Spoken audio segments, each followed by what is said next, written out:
आप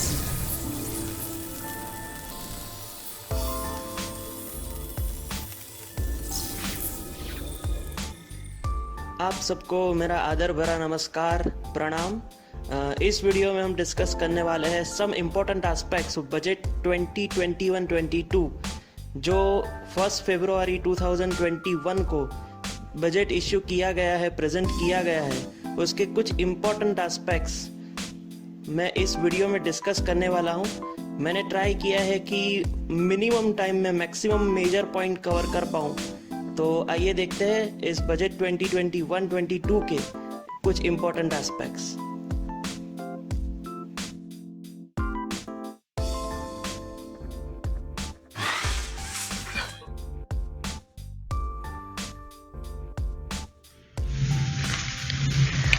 तो सबसे पहले इंडेक्स का फटाफट ओवरव्यू कर लेते हैं, जिससे हमें ये आइडिया रहे कि हम कौन से एस्पेक्ट्स आगे डिस्कस करने वाले हैं।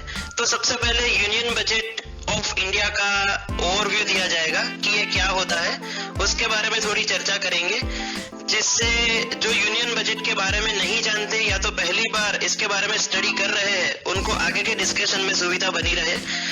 उसके बाद रूपी कहां से गवर्नमेंट के पास आएगा, कौन कौन से सोर्स से आएगा और किस किस सेक्टर में इसका यूटिलाइजेशन होगा, उसका ब्रीफ में ओवरव्यू करेंगे। फिर डायरेक्ट टैक्सेस और इनडायरेक्ट टैक्सेस के रिलेटेड जो भी अनाउंसमेंट्स की गई है, उनके इंपॉर्टेंट मैटर्स जो भी है, उसके बारे में डिस्कशन करेंगे। उसी तरीके से कंपनीज और एलएलपीज के लिए जो भी नए प्रपोजल्स रखे गए हैं, जो भी चेंजेस प्रपोज किए गए हैं, उस पर भी डिस्कशन होगा। और लास्ट में अदर इम्पोर्टेंट चेंजेस जो भी प्रपोज किए गए हैं और जो जानना जरूरी है उसके बारे में, और जो इनिशिएटिव्स नए लिए जाने वाले हैं उसके बारे में डिस्कस करेंगे।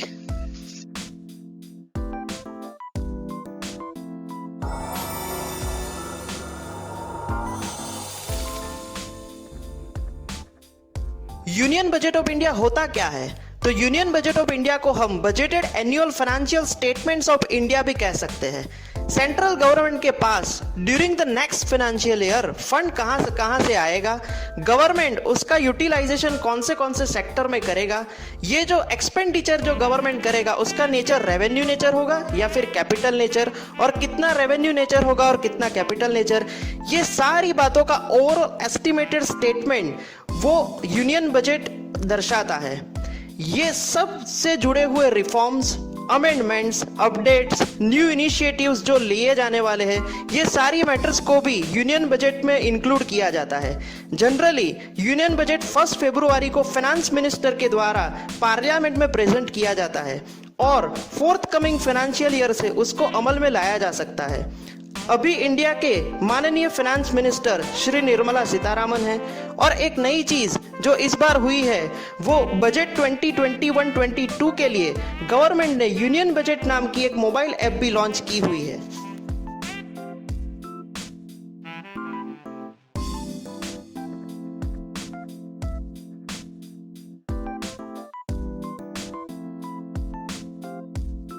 अगर ओवरऑल बजट की बर्ड व्यू ओवरसाइट करें तो रूपी कौन से सोर्सेज से आएगा और उसका यूटिलाइजेशन किस तरीके से किया जाएगा, उसको ओवरऑल बजट वैल्यू के प्रोपोर्शन के फॉर्म में दर्शाया गया है।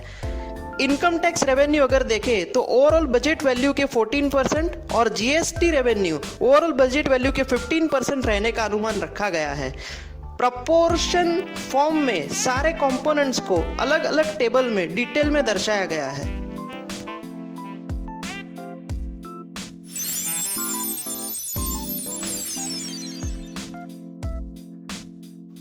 अब डायरेक्ट टैक्सेस रिलेटेड कौन से इंपॉर्टेंट प्रपोजल्स अनाउंस किए गए हैं उसके रिलेटेड डिस्कशन करते हैं। पहले सीनियर सिटीजन जिनकी उम्र 75 इयर्स और मोर है, उनके लिए बहुत ही सराहनीय चेंज डायरेक्ट टैक्सेस में प्रपोज किया गया है। अब जो सीनियर सिटीजन जिनकी उम्र 75 इयर्स या उनसे ज्यादा है और अगर उनकी इनकम सिर्फ और सिर्फ पेंशन और इंटरेस्ट के फॉर्म में आती है तो उनको इनकम टैक्स रिटर्न फाइल नहीं करना होगा, ऐसा प्रपोज किया गया है, क्योंकि उनको इनकम टैक्स रिटर्न फाइलिंग में से एग्जम्पशन दे दिया गया है। बात असेसमेंट रीओपनिंग के रिलेटेड जो टाइम लिमिट चेंजेस किए गए हैं उसकी भी करते हैं। अगर नॉर्मल केसेस है जो टैक्स फ्रॉड के रिलेटेड सीरियस केसेस नहीं है तो उनके केसेस में पहले नॉर्मल असेसमेंट 6 साल तक रीओपन किया जा सकता था, पर उसकी टाइम लिमिट को अब घटा के 3 साल करने का प्रपोजल रखा गया है। अगर बात सीरियस टैक्स फ्रॉड केसेस की करें तो ऐसे सीरियस टैक्स इवेशन केसेस में असेसमेंट को 10 साल तक रीओपन किया जा सकेगा। पर अब एक चीज उसमें नई लाई गई है कि अब ये तभी मुमकिन होगा जब टैक्स इवेशन की वैल्यू 50 लाख रुपए से ज्यादा या 50 लाख रुपए तक हो और प्रिंसिपल चीफ कमिश्नर इसके लिए अप्रूव करे, तभी ये मुमकिन हो पाएगा।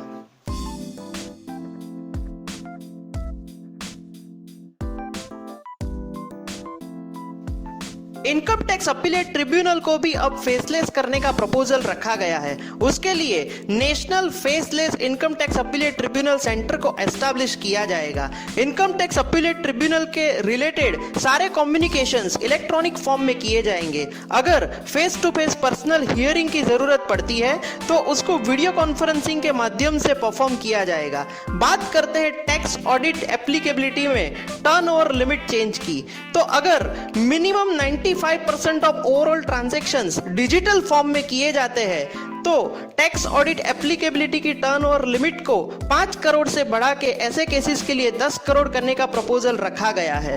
अगर ओवरऑल ट्रांजैक्शंस 95% से कम डिजिटल फॉर्म में रहेंगे तो उनके लिए टर्नओवर की लिमिट जो है, जो टैक्स ऑडिट एप्लीकेबिलिटी के लिए देखी जाती है, वो 1 करोड़ ही रहेंगी और उसमें कोई चेंजेस नहीं होंगे।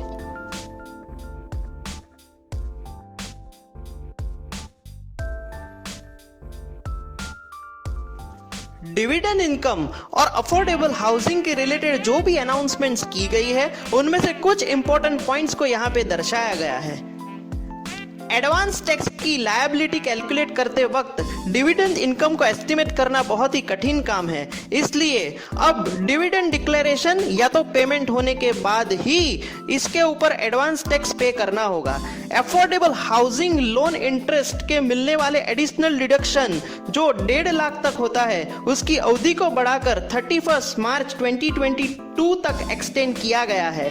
उसी तरीके से अफोर्डेबल हाउसिंग प्रोजेक्ट्स की जो टैक्स हॉलीडे पीरियड है उसकी अवधि को भी बढ़ाकर 31 मार्च 2022 तक एक्सटेंड किया गया है, यानी कि ये बेनिफिट्स अब 31 मार्च 2022 तक लिए जा सकेंगे।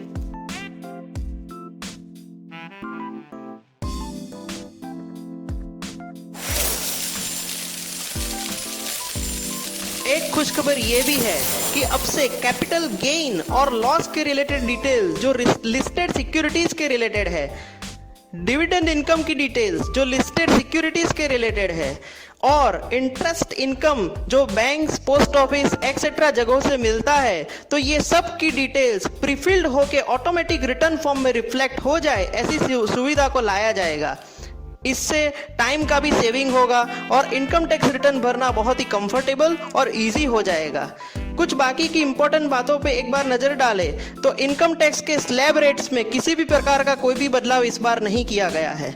बहुत ही इंपॉर्टेंट पॉइंट ये भी है कि कंट्रीब्यूशन टू पीएफ में अगर एम्प्लॉयर एम्प्लॉय का कंट्रीब्यूशन डिपॉजिट करने में थोड़ा सा भी डिले करेगा तो एम्प्लॉयर को ये पोर्शन पे डिडक्शन नहीं मिल पाएगा। एम्प्लॉय की फेवर में इस प्रपोजल को लाया गया है जिससे उनके हिस्से का पीएफ कंट्रीब्यूशन समय से भरा जा सके विदाउट एनी फेल। स्टार्टअप्स के लिए भी टैक्स हॉलीडे पीरियड की अवधि को 31 मार्च 2022 तक एक्सटेंड कर दिया जाएगा।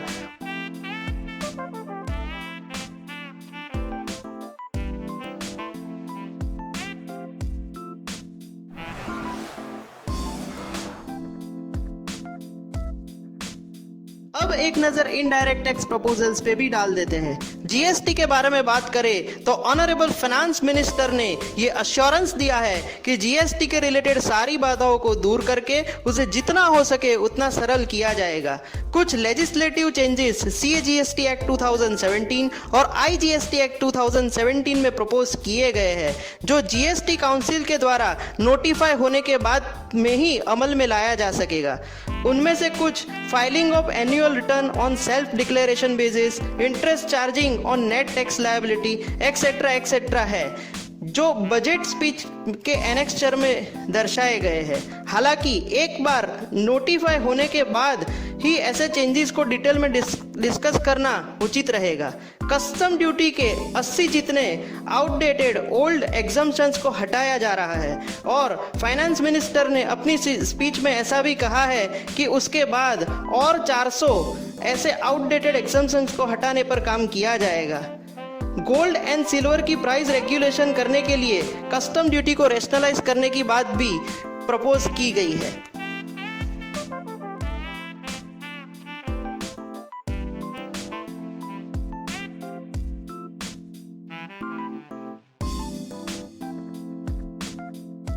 डोमेस्टिक वैल्यू एडिशन और डोमेस्टिक ग्रोथ को बढ़ावा देने के लिए कस्टम ड्यूटी के रेट्स में काफी सारे बदलाव किए गए हैं। उनमें से कुछ रेट चेंजेस को इस टेबल में दर्शाया गया है। कृषि क्षेत्र में आत्मनिर्भर बनने के हेतु से कुछ कृषि प्रोडक्ट्स पे इंपोर्ट की कस्टम ड्यूटी के साथ साथ agriculture infrastructure and development cess को भी लागू करने का प्रावधान किया गया है।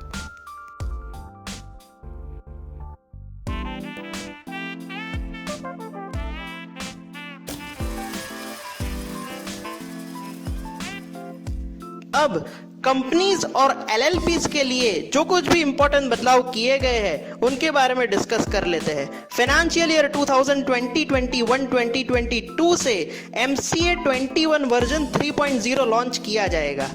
नए MCA पोर्टल में डेटा एनालिटिक्स, आर्टिफिशियल इंटेलिजेंस ये सब का यूज किया जाएगा। अब e scrutiny, e education, e consultation and compliance management जैसे नए एडिशनल मॉड्यूल्स को भी इंट्रोड्यूस किया जाएगा। स्मॉल कंपनीज की डेफिनेशन को भी अमेंड किया गया है, उसके बारे में बात कर लेते हैं। स्मॉल कंपनीज की डेफिनेशन जिसमें पेड अप शेयर कैपिटल की थ्रेशहोल्ड पहले जो 50 लाख थी उसको बढ़ाकर 2 करोड़ कर दिया गया है। साथ साथ में टर्नओवर की थ्रेशहोल्ड जो पहले 2 करोड़ थी उसको बढ़ाकर 20 करोड़ कर दिया गया है। 1% कंपनी ओपीसी के लिए भी कुछ बदलाव किए गए हैं जो डिस्कस कर लेते हैं। ओपीसी की पेड अप शेयर कैपिटल और टर्नओवर के रिलेटेड जो भी रिस्ट्रिक्शंस थे उसको हटाने के लिए प्रपोजल रखा गया है। साथ ही इंडियन सिटीजन की रेसिडेंसी लिमिट जो पहले 182 डेज थी उसको घटाकर अभी 120 डेज करने का भी प्रावधान किया गया है। साथ ही साथ एनआरआई को भी इंडिया में ओपीसी इनकॉर्पोरेशन अलाउ किया जाए, इसका भी प्रपोजल रखा गया है।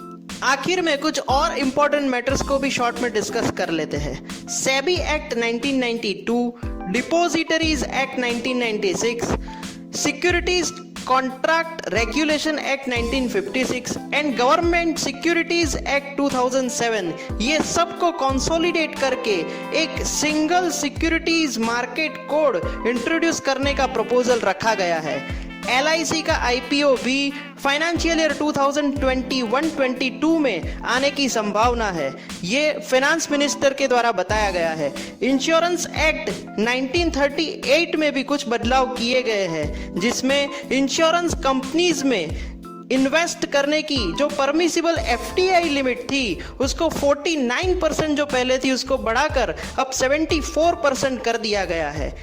इन्वेस्टर्स के प्रोटेक्शन के लिए इन्वेस्टर चार्टर को भी इंट्रोड्यूस करने का प्रपोजल रखा गया है। साथ साथ में कुछ न्यू इनिशिएटिव्स जो लिए जाने वाले हैं उसमें से कुछ इंपॉर्टेंट मैंने यहाँ पे समराइज किए हुए हैं।